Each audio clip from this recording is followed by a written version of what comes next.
I've spent the last year incredibly focused, building, creating. In fact, I've spent my whole life building, putting countless hours into something that I believe wholeheartedly will allow me to leave this place a little better than I found it. And I'm not unique in this way, right? We all have ambitions. We all work toward positive change in our lives. It's essential. But like everything in our world, there is more there than meets the eye.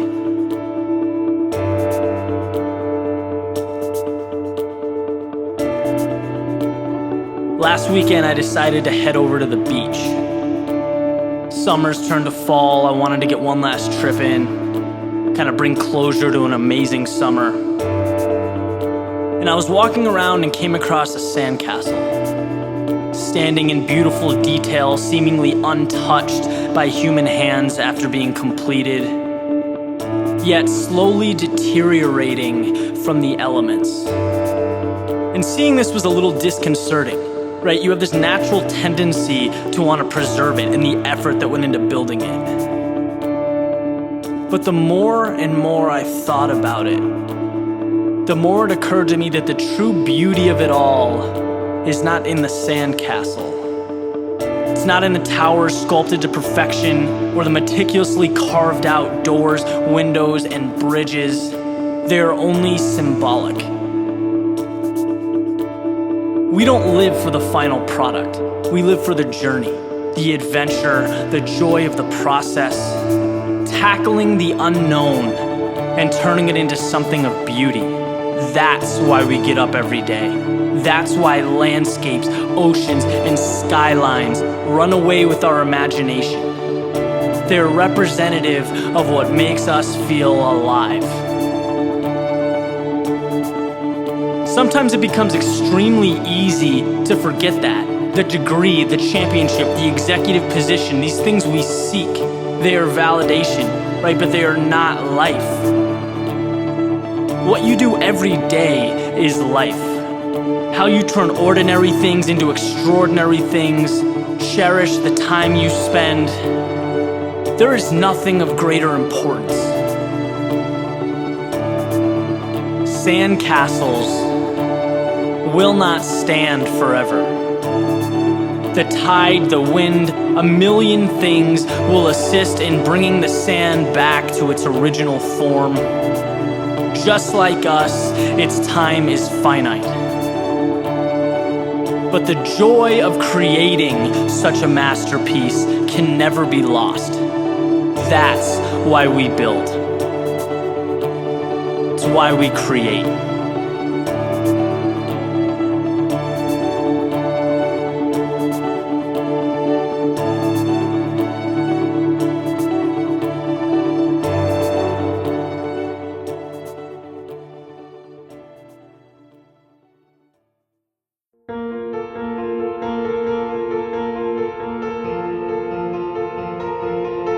Recently, I had writer's block.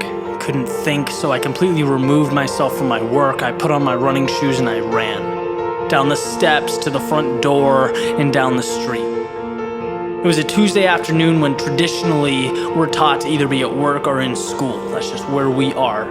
And I laugh because a year and a half after deciding to leave, to pursue my own thing, start my own business ventures, the simple idea of being outside on a weekday raises a tiny red flag in the back of my mind, as if to suggest I shouldn't be doing this.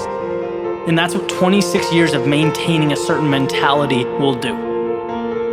Changing the way you see things doesn't happen overnight, it takes time.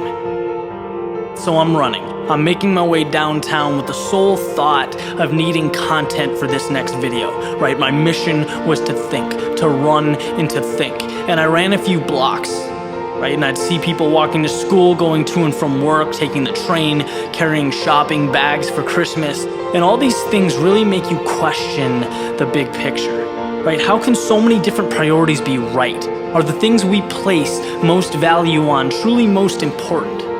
And I thought about it and I thought about it and I thought about it and didn't come up with an answer, so I kept running. And at this point, I'm well on my way. passed the ballpark where my grandfather spent his whole life cheering for a team that consistently ripped his heart out. And I thought about how they finally won in 2004, days before he died. And how one person can have such a tremendous impact on your life.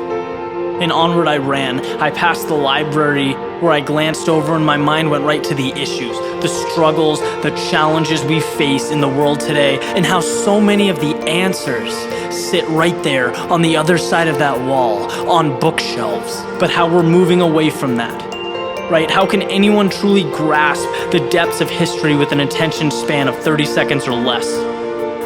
I started thinking about what's going to happen, how this is going to affect mankind, and I bounced this around for a few minutes and then move forward, step by step, acknowledging that, I'm spending time asking questions but haven't come up with any answers, right? I have no content for this video, not yet, so I ran.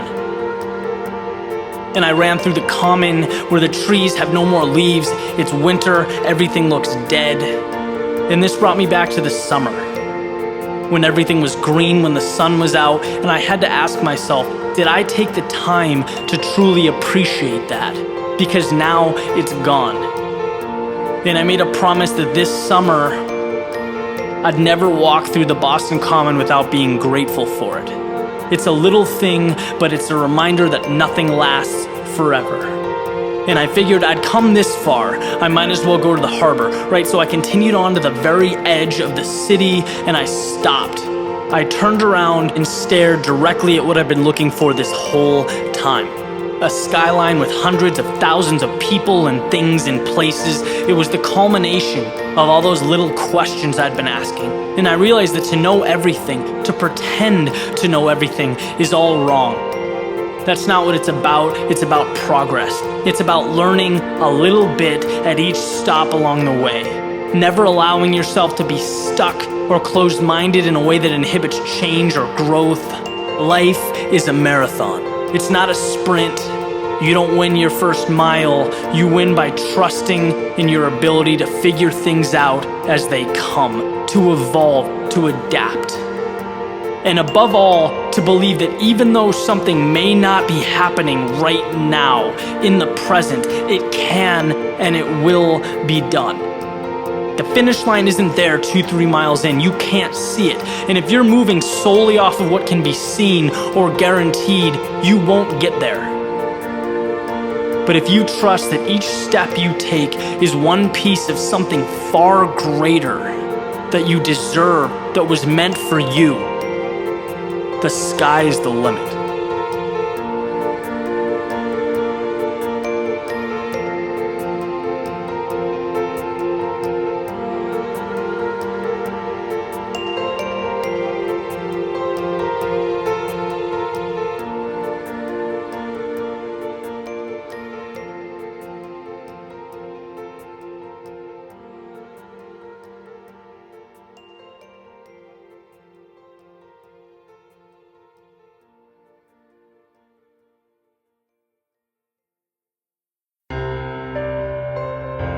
There's something I want to address for a few reasons. One, because every day I'm asked questions that pertain directly to this. Two, because it will change how you think about your future. And it's that effort and talent always find a way, period. There are no exceptions to this rule. And the funny thing is, the people who are worried, that haven't found their path, they don't know where to focus their skill set, terrified about the future, if that's you, you're doing the work. Right? You're thinking about the right things. You've made your life a priority. It's the dude on the couch eating chips for 12 hours that needs to be concerned. And I would guess that he's probably not.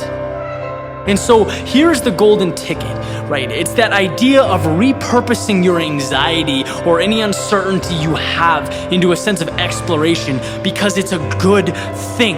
Caring is step one. Having drive is step one. And you are there. You have the pieces. Just like a Ferrari in park. Yeah, it's not moving, but is there anything to be concerned about? Right? Think it's on the freeway. Of course it's gonna fly. Maybe it doesn't know which freeway. But who cares? That's the fun part. It has everything it needs. Sometimes it's not about where you're going. Sometimes it's about what you have, who you are, what you value. Odds are if you have the drive to improve yourself, you're going to improve, so relax. Because the truth is, life is not as serious as we make it out to be. It just isn't. You could pack your shit, you could go live on an island for 5 years, come back and reacclimate, and things would be the same here. Once you see that you are the initiator of success, not the class you choose, the person you date, the job you take. You are the Ferrari, the $1 million man. It all comes back to belief and trust. Maybe it's door A, maybe it's B, maybe it's C. But at the end of the day, whatever one you decide to kick down will be yours to conquer. And you can forget a lot of things in life, but you can't forget that. As Tolkien said, all who wander are not lost. Winners find ways to win. That's what they do. So you might as well trust and enjoy the process.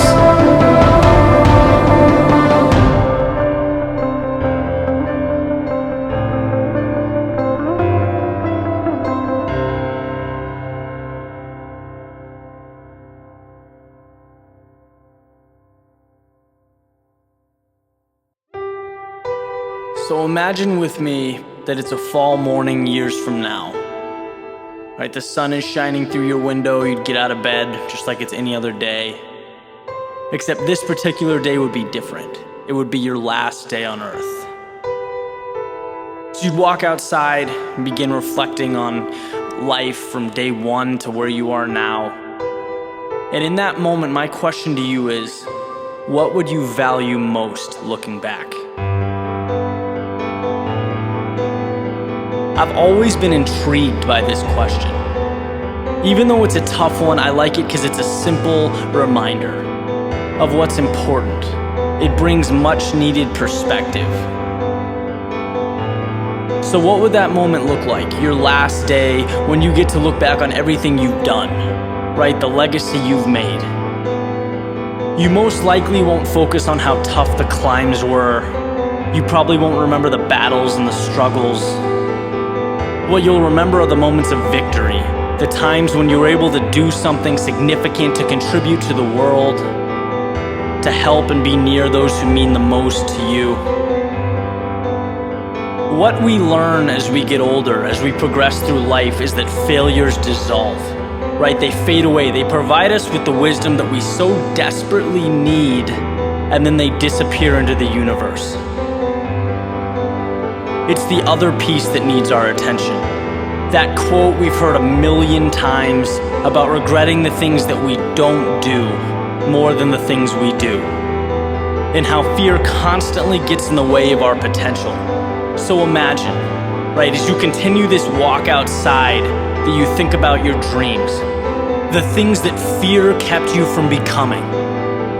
Because on your last day alive, in the face of death, you'll probably realize that the worst possible scenario wasn't as scary as you thought. Study after study shows that the biggest regret of people with limited time left is living according to the expectations of others, not having lived a life that was true to themselves. We're fortunate enough to have that wisdom now. Why would we not act on it? Don't let yourself be the person who looks back and dreams about what if. Do your dreaming in the present. We're all writing our stories. Make yours a thriller. Make it a bestseller. Live now. Let that fear fade away, because in a universe where your existence essentially equates to a drop of rain in a thunderstorm, what the hell is there to be afraid of? Be the type of person who finishes this walk outside with a smile, content with the journey, all the turns, the adventures, the small failures that shaped who you are, the successes that lifted you up. As the old saying goes, everyone dies, but few truly live.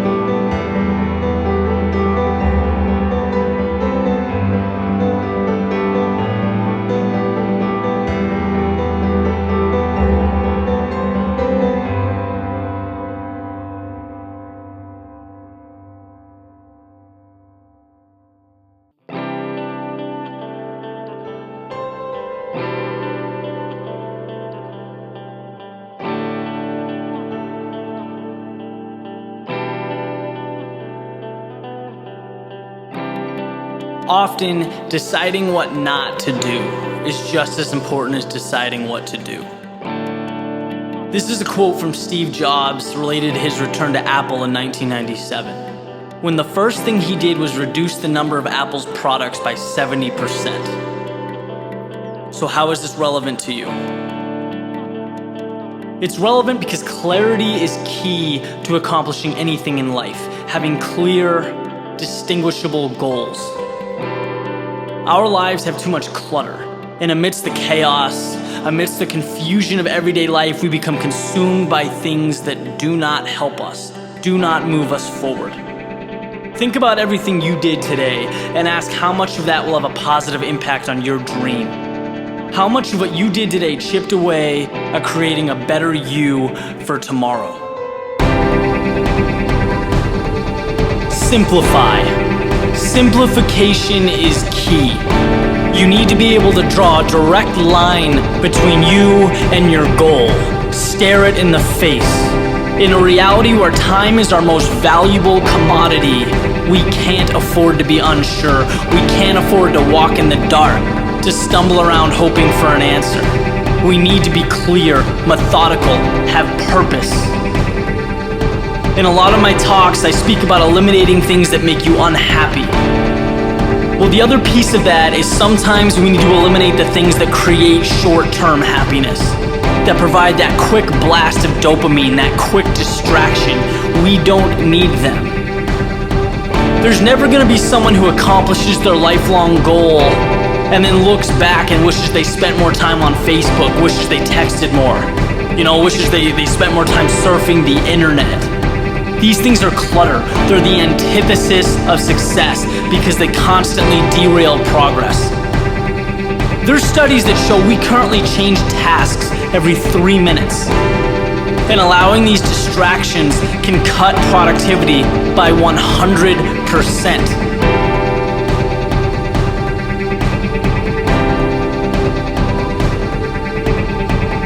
I like to envision a map, right? And this map has hundreds of roads, turns, detours, and you're looking at it, you're attempting to navigate. Probably a safe bet that it's bringing anxiety, confusion. Now imagine removing each road one by one until you're left only with your path, the road you need to be on. The journey before you has been simplified. When possible, life should reflect this map. There should be as little as possible standing in the way of your goals. Part of that is determining what's important. The other part is removing what isn't. You can't forget that you're your greatest ally. Stack the odds in your favor and live with clarity.